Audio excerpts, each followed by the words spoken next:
Assalamualaikum warahmatullahi wabarakatuh. Perkenalkan, saya Dina Fitriana dengan NIM 3421001. Di sini saya akan membuat video untuk memenuhi tugas UTS mata kuliah Filsafat Dakwah kelas KPIA dengan dosen pengampu Ibu Komariah MSI.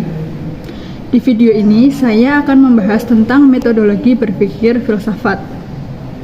Sebagai pengantar, makhluk yang dianugerahi potensi akal oleh Tuhan, manusia tidak pernah berhenti untuk berpikir, dan akal inilah yang membedakan manusia dengan makhluk lain.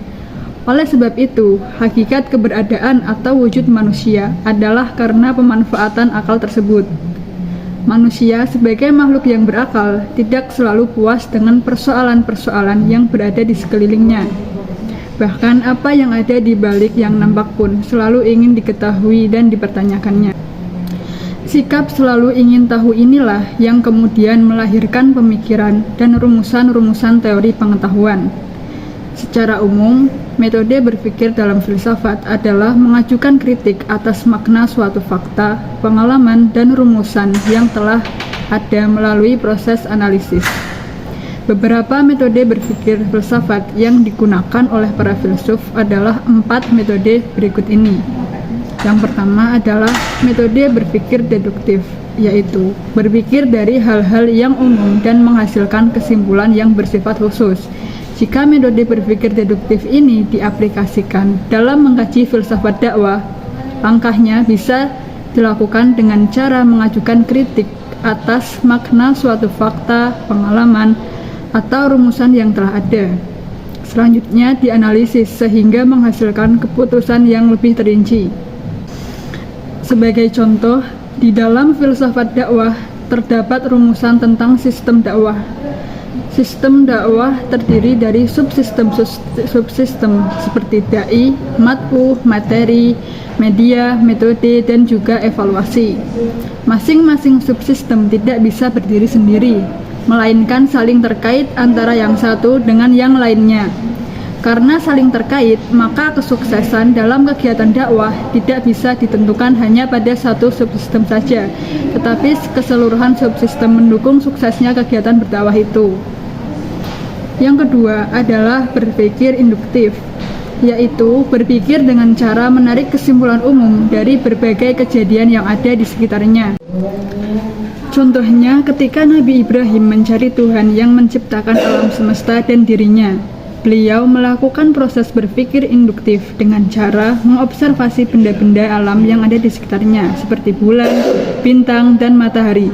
Semua benda-benda tersebut mengalami perubahan atau bisa menghilang, maka Nabi Ibrahim menarik suatu kesimpulan yang bersifat umum, bahwa ada kekuatan luar biasa yang dapat menghilangkan dan mengadakan benda-benda tersebut. Kekuatan luar biasa itulah yang disebut dengan Tuhan. Metodologi berpikir selanjutnya adalah berpikir analogis, yaitu mengambil kesimpulan dengan cara menggantikan apa yang diusahakan untuk dibuktikan dengan hal yang serupa namun lebih dikenal. Contohnya, Al-Quran menganalogikan tentang kebangkitan manusia di hari kiamat. Orang kafir dan juga orang musyrik merasa aneh terhadap pengulangan kehidupan bagi tubuh dan tulang yang telah rusak akibat kematian. Akan tetapi Allah memalingkan pandangan mereka dan Allah menjelaskan tentang penciptaan manusia yang bersumber dari air mani. Air mani keluar dari sel-sel benda dan sel-sel tubuh hidup dan terbentuk dari makanan yang diperolehnya. Makanan terbentuk dari sel-sel nabati dan bersumber dari unsur-unsur tanah.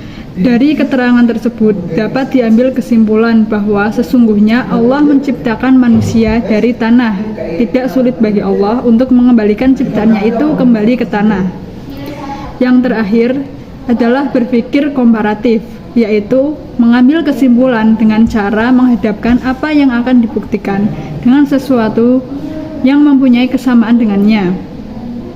Sebagai contoh dari berpikir metodologi komparatif adalah membandingkan tentang seorang karyawan yang hanya dimiliki oleh satu bos dengan seorang karyawan yang dimiliki oleh 2 bos.